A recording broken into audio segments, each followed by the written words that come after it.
Es hat sich gelohnt, aus dem Zelt zu gehen. Anfang des zweiten Tages und meine Wasserflasche ist schon fast komplett leer. Macht super viel Spaß.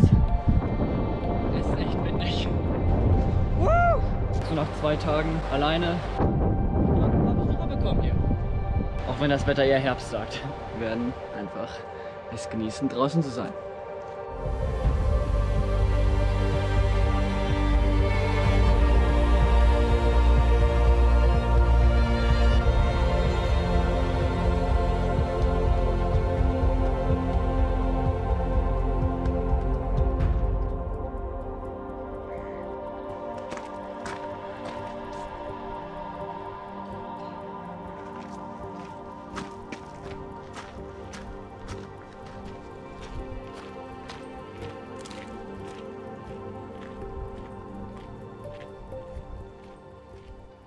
Hallo und herzlich willkommen zu diesem Video. Wir werden die nächsten 3 Tage in dem Nelson Lakes National Park verbringen, in der Mitte von Aotearoa, Neuseeland. Ich werde zelten, ich werde versuchen, einen 2000 Meter hohen Berg zu besteigen und dabei werde ich euch einfach mal mitnehmen und wir werden einfach es genießen, draußen zu sein. Es ist übrigens sehr ungewohnt, eine Anmoderation auf Deutsch zu machen, überhaupt eine Anmoderation zu machen, weil normalerweise habe ich englische Videos. Meistens rede ich auch nicht, aber heute wollen wir einfach mal was Neues probieren. Und für alle meine englischen Zuschauer werde ich natürlich versuchen, dementsprechende Untertitel reinzupacken, damit ihr auch was davon habt. Was ihr hier seht, ist das Ende vom Lake Rotoiti und der streckt sich einmal um die Kurve hier, wo das richtige Gebirge anfängt. Das heißt, jetzt erstmal straight up nach oben auf die Gebirgslinie und dann weiter rein ins Gebirge.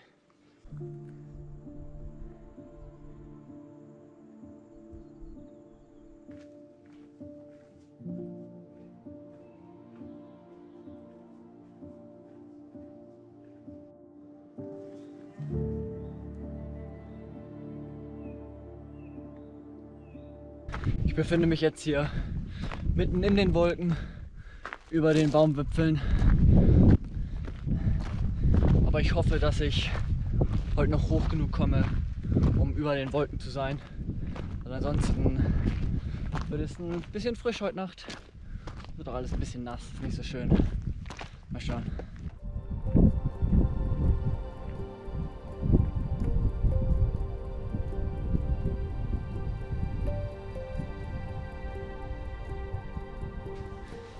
So, ich bin zwar noch mitten in den Wolken und auch eigentlich umgeben von Geröllfeldern, aber ich habe jetzt hier eine Stelle gefunden, wo es ein bisschen grasig ist und flach genug, damit ich mein kleines Zelt hier hinpacken kann. Sieht so aus, als würde es ab und zu mal wieder aufklaren. Also ich habe die Hoffnung, dass zum Ende des Tages hin jetzt die Wolken ein bisschen weggehen. Mein Zelt aufbauen und dann in den Schlafsack mummeln. Sonst wird es nämlich ein bisschen zu kalt.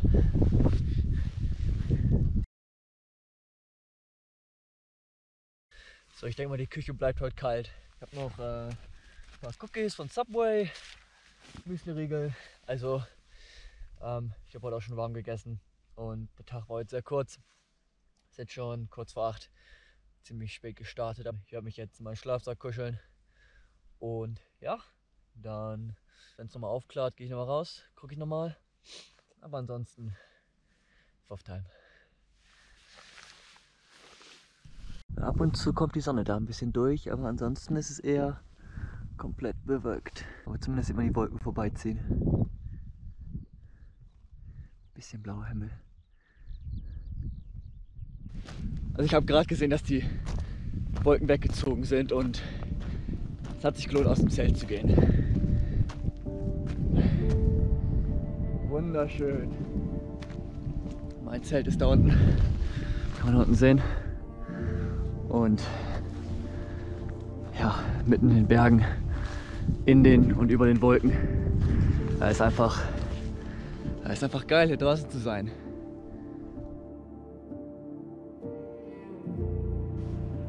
Wären die Wolken früher weg gewesen, hätte ich es gewusst, hätte ich natürlich mein Zelt hier irgendwo aufgebaut, aber ja, schon geil.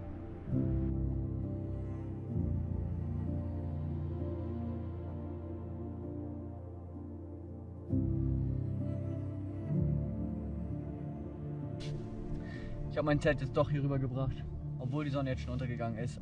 Ist auch tatsächlich besser geschützt, der Platz in dieser Berg, in dieser kleinen Mulde da. Ja.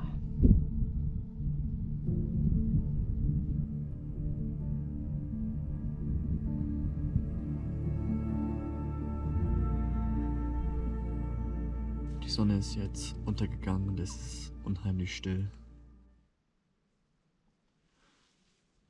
Man hört nur in der Ferne einen Wasserfall rauschen, was sehr gut ist, weil ich brauche unbedingt morgen neues Wasser. Und der Wind rauscht ein bisschen.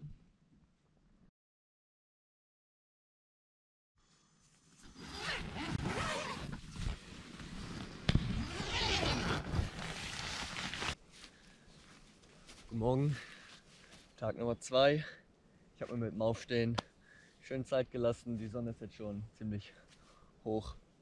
Aber das liegt daran, dass es heute Nacht richtig runtergekühlt ist. War ziemlich kalt. So. Jetzt ist erstmal Zeit für Frühstück.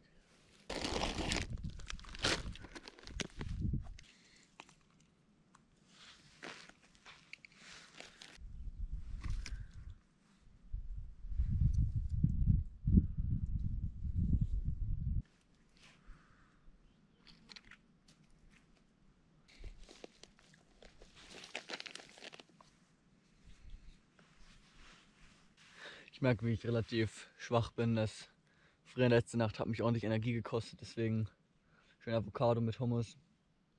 Und auch noch ein bisschen Almond Butter. Das hat mir wieder ein bisschen Energie geben.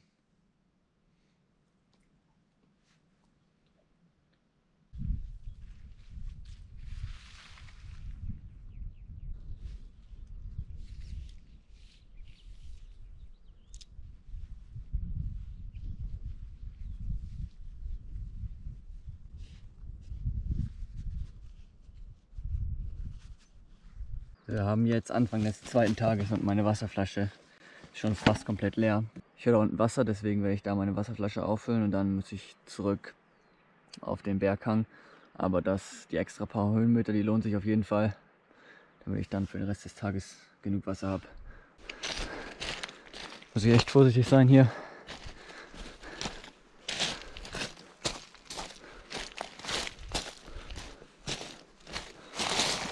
Oh.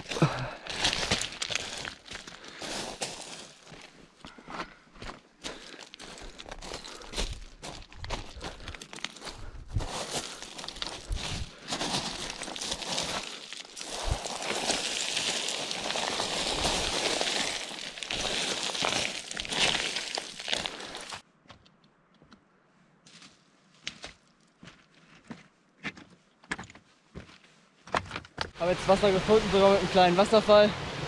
Werde ich jetzt kurz ein bisschen waschen und Wasser auffüllen und dann geht's hoch den Berg.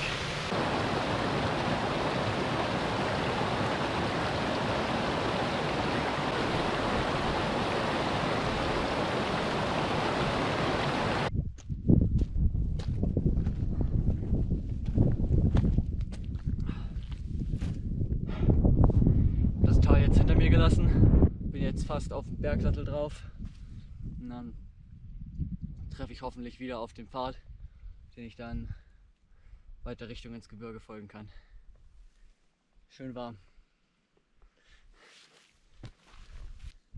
Das hier sind jetzt hoffentlich die letzten Geröllfelder, die ich überqueren muss, weil ich brauche alles ein bisschen mehr Zeit, hier natürlich durch zu navigieren, gucken, ob jeder Stein fest sitzt.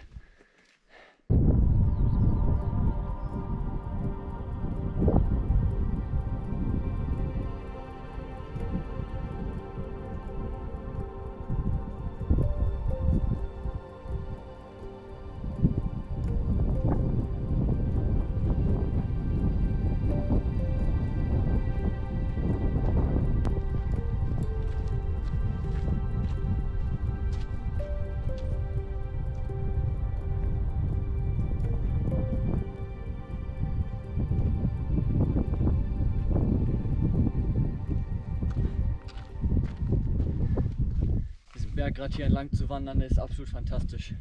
Macht super viel Spaß. Man kann da hinten bis zum Meer sehen. Ich musste zwar jetzt eine Jacke anlegen, weil der Wind doch noch ziemlich kalt ist, aber geht schon. Man kann hier sehen, wie der ganze Pfahl gebogen ist. Das liegt daran, dass hier den Winter über Schnee liegt und durch die Schneelast die den Hang runter geht, ist der ganze Pfahl einfach komplett gebogen.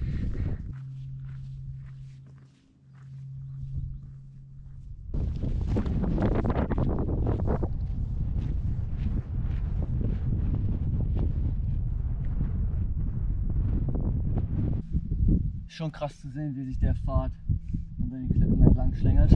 Getrocknete Datteln, einfach perfekter Snack. Mega süß. Guter Fruchtzucker.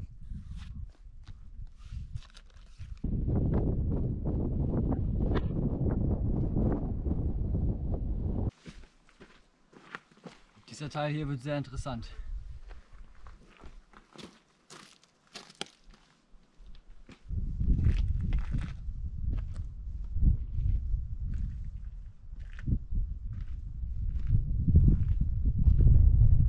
Das erste Mal direkten Blick auf den über 2000 Meter hohen Berg, den ich besteigen will. Das ist Angelos Peak, genau in der Linie hier. Ich werde mich an der rechten Seite orientieren, mein Zelt irgendwo, wo es noch grün ist, aufschlagen. Jetzt heißt es erstmal weiter diesen Berggrat entlang navigieren.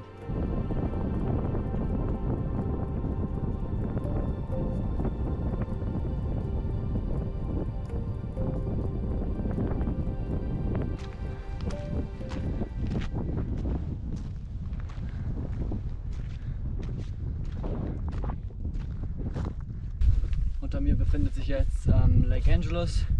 Und auf der linken Seite sind die Hina Puritans. Und man sieht einen kleinen Pfad, der da hochgeht. Das heißt, ich werde mich da auf der linken Seite hochschlagen und dann irgendwo dort mein Zelt platzieren und dann versuchen, auf den Angelos Peak zu kommen.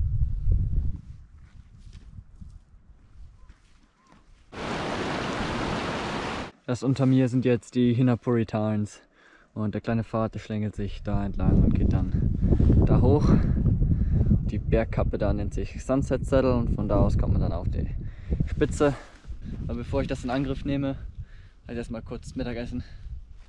Ich befinde mich jetzt ungefähr auf halber Strecke zum Gipfel. Man hört, es ist ziemlich windig geworden. Deswegen werde ich jetzt mein Pack hier irgendwo lassen. Den Rest zum Gipfel hochgehen, weil es kommen auch ein paar Wolken gerade rein, damit ich den Gipfel abhaken kann. Und dann schaue ich mich nach einer bisschen windgeschützten Stelle um.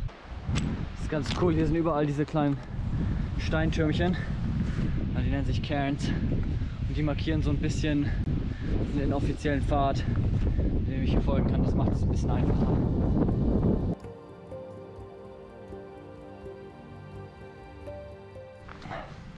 Diesen kleinen See herum würde ich gerne mein Lager aufschlagen. Deswegen lasse ich mein Pack erstmal hier liegen und nehme mir das Nötigste mit. Lasse mein Pack hier und gehe dann wahrscheinlich da hoch. Ist nur an den Stein erinnern, damit ich meine Sachen wieder finde. So, ich habe jetzt nur das Nötigste dabei. Dazu gehört natürlich Handy, das GPS, Ration. Ich habe jetzt nochmal einen großen Schluck getrunken. Auch sogenannten PLB, das heißt, falls ich mir irgendwas brechen sollte, kann ich das Ganze öffnen und ein Notsignal aussenden mit meiner Koordinate, dann werde ich abgeholt. Natürlich, dass nicht passiert, aber man weiß ja nie. Und natürlich noch eine Windjacke.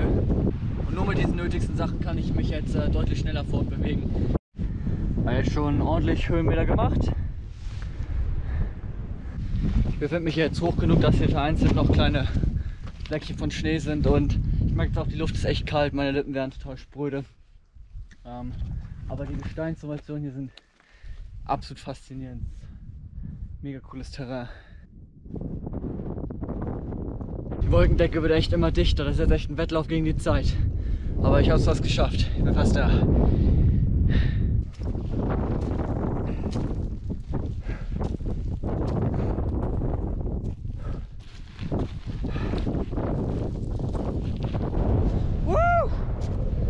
Ja, Mann!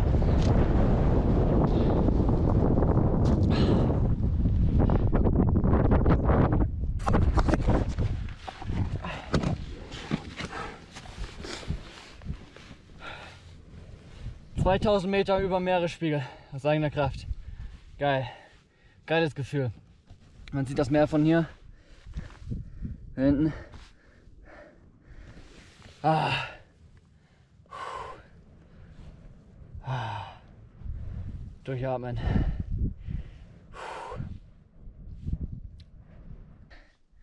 Jetzt gerade hier einen windgeschützten Spot gefunden noch, wo man schön noch weiter ins Gebirge reinschauen kann.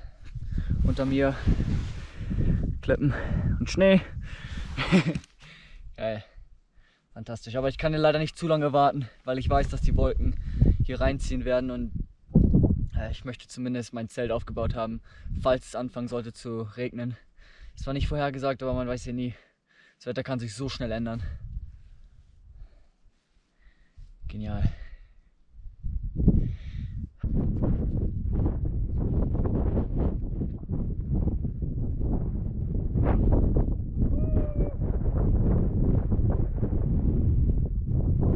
Hier ist jetzt echt höchste Konzentration gefragt, ey. Der falsche Schritt könnte nach hinten losgehen.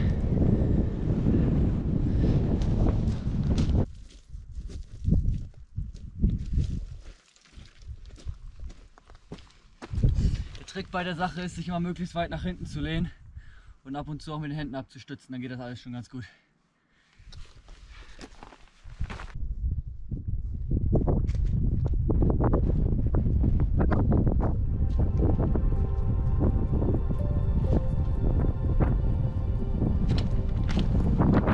Hier oben findet man tatsächlich auch Grundgestein, was von Gletschern, kann man ganz eindeutig sehen, glatt geschliffen wurde, mit ganz vielen Rillen drin hier.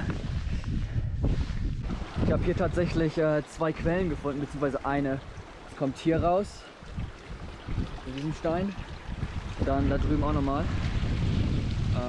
Das heißt, wenn ich von da unten auf jeden Fall sauberes Wasser haben will, kann ich hier hochgehen und mir das Wasser hier abschöpfen, weil das kommt direkt aus dem Boden raus.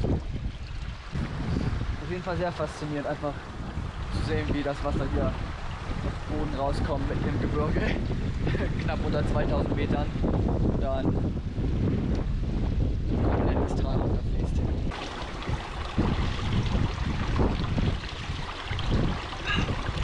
Eiskalt hat er. Mega kalt. Wir haben das sogenanntes Sperrgras. Das ist, wie der Name schon sagt, ultra spitz. Also wenn du da mit kurzer Hose oder so mal reinfäst, blutest du direkt. Also vor dem muss man sich immer in Acht nehmen. Meistens ist immer ganz gut hier. Normalerweise sind das die ausgeblühten Stängel. Dass wenn die irgendwo rumstehen, weiß man sollte sich da erstmal von fernhalten. Ich habe jetzt hier eine Stelle gefunden, die flach genug ist für mein Zelt. Problem ist nur, dass der Wind hier ziemlich rüberpfeift. Das heißt, ich werde zumindest erstmal mein Zelt aufstellen, weil die Wolken kommt echt rüber, und dann werde ich den Rest des Nachmittags damit verbringen, die kleine Steinwand da ein bisschen auszubauen, damit ich natürlich einen Windschutz habe und genau schön verbinden mit dem natürlichen Fels da vorne. Das ein bisschen rumziehen und es mir richtig gemütlich machen. Ja, ansonsten einfach ein bisschen Zeit verbringen, hier das Ganze hier ein bisschen zu erkunden, weil diese ganzen Geröllfelder und so mega faszinierend, die Quellen, ein paar Pflanzen hier und da. Wirklich ein mega Spot hier oben. So, Zelt steht. Es klärt ab und zu mal ein bisschen wieder auf, also mal sehen, ob wir überhaupt noch Regen bekommen, aber wir haben jetzt schon mal ein paar Steine hierhin geschafft, dass ich was bauen kann. So, das gibt dem Ganzen jetzt hoffentlich ein bisschen natürlichen Schutz. Wir noch ein paar kleinere Steine finden, die Lücken packen, und dann neues Wasser holen. Es wird ein bisschen nass hier, wir befinden uns jetzt fast schon in den Wolken. Wir können die ersten Wolken da drüben schon rüberziehen sehen. Ja.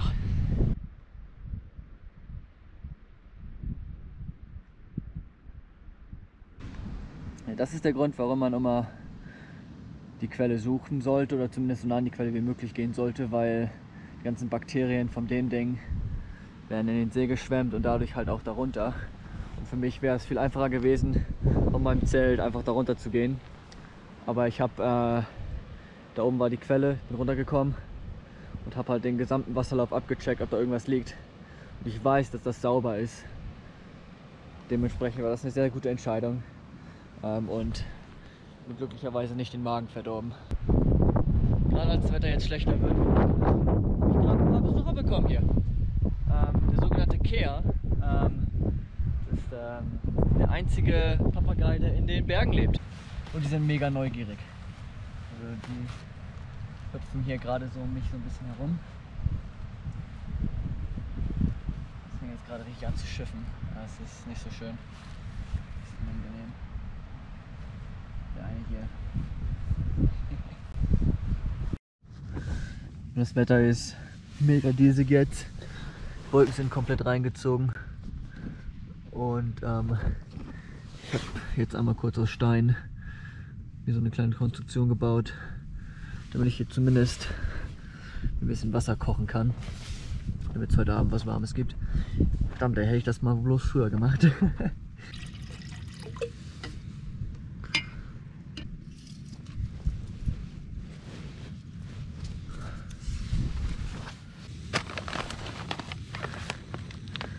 Backcountry Cuisine, Classic Beef Curry.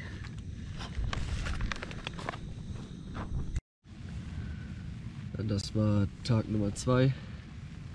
Wir hatten unter 24 Stunden ohne Wolken, ohne Regen. Wie man hört, regnet es jetzt wieder.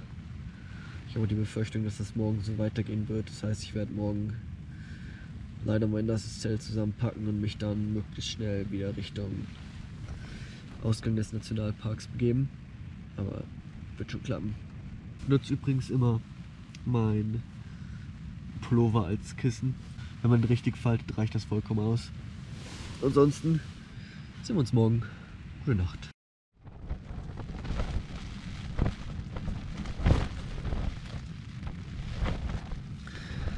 So, Tag Nummer 3. Wie ihr hören könnt, stürmt es. Und es regnet auch noch. Das heißt, ich werde jetzt meinen Rucksack hier im Zelt so weit fertig packen, dass ich im kurzen Fenster, wo es vielleicht nicht regnet, mein Zelt zusammenrollen kann und dann geht's auf schnellstem Wege raus aus dem Nationalpark. Es gibt 2 Stellen, die mir ein bisschen Sorge bereiten. Ich muss 2 Flüsse überqueren und ich weiß nicht, wie voll die sind jetzt nach einer Nacht voller Regen, nach einer Nacht von Regen, aber das werde ich dann sehen. Ich habe jetzt alles soweit hier zusammengepackt und jetzt heißt es hoffentlich den Weg zurückfinden.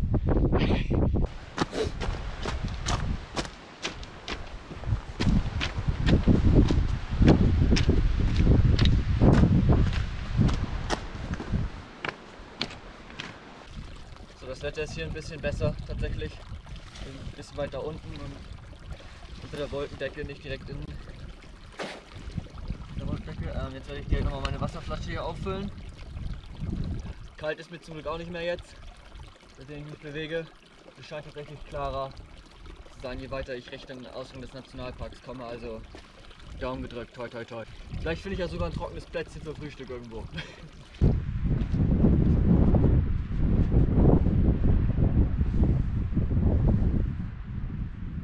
Flussüberquerung 1 geschafft. Ist arschkalt, aber nur in den Füßen. Das geht eigentlich. Bach Nummer 2 war nochmal deutlich einfacher als ich dachte. Ich hätte gedacht, dass der Wasserstand nochmal hochgeht, aber halt nicht.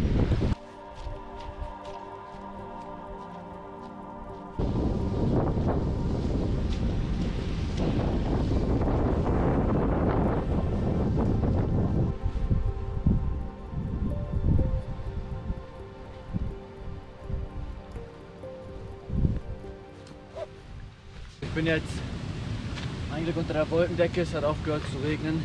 Das heißt, es ist einfach nur runter ins Tal gehen, geht schön auf die Knie. Es ist schön, dass es jetzt weniger nass ist. Und der Pfad ist auch mega cool, wie der sich hier an den Berghängen entlang schlängelt. War einfach mega cool, wie das Wasser hier vorne einfach aus diesem Geröllfeld rauskommt.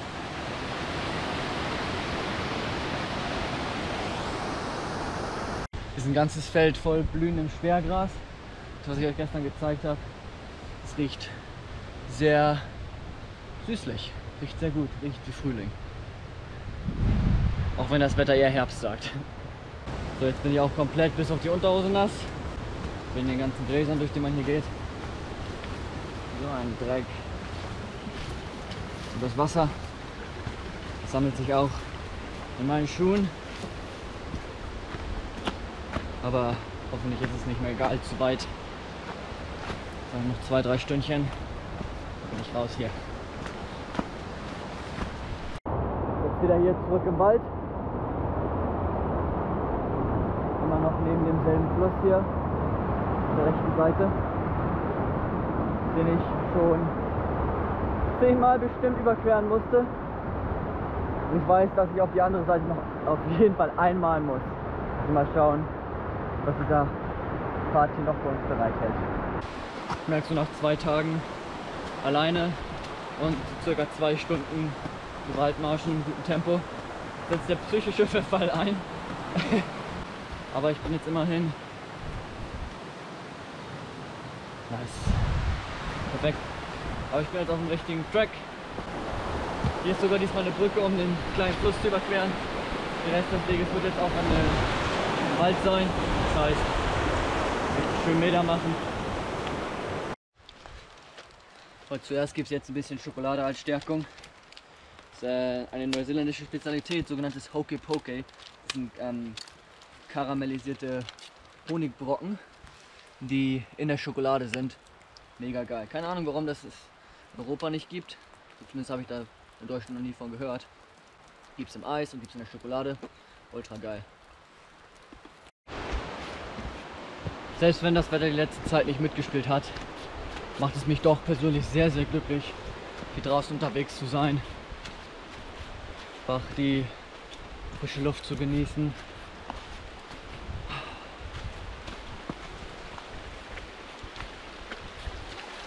Kleine Bäche. Es ist einfach geil zu sehen, wie alle Stämme hier komplett mit Moos überwachsen sind. Es ist so grün.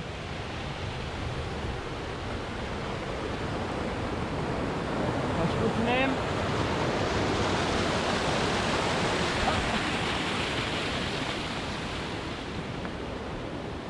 Nur einer von vielen Bächen, die ich überqueren muss.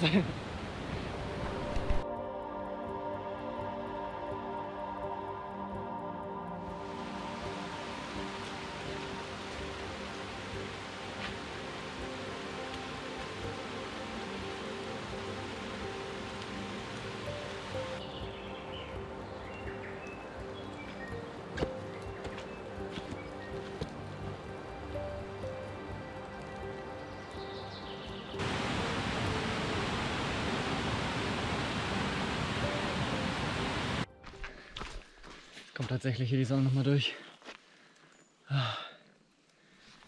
Ich muss so fertig aussehen.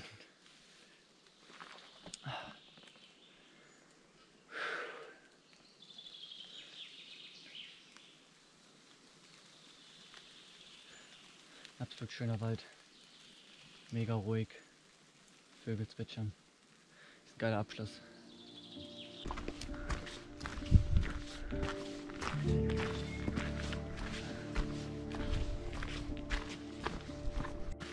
Jetzt habe ich gerade den Nationalpark verlassen und jetzt noch ein kurzes Stück bis zu meinem Auto und erstmal trockene Sachen anziehen.